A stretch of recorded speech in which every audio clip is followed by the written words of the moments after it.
ang pinasarap na Indomie. Ayan. Nilagyan ko siya ng seafoods. Ayan. Seafoods mix.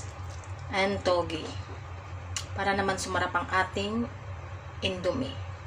So, ito na ang ating finished product.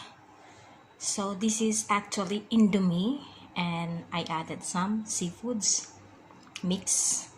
So, yeah. With eggs and beef smoke. And of course, sili ang hindi mawawala. So, let's eat. Trying hard maging Chinese. So, magcha-Chinese tayo. I mean, meron akong chopstick. Ayan, which is, I don't know how to use. But, I try my best. So, let's dig in, guys.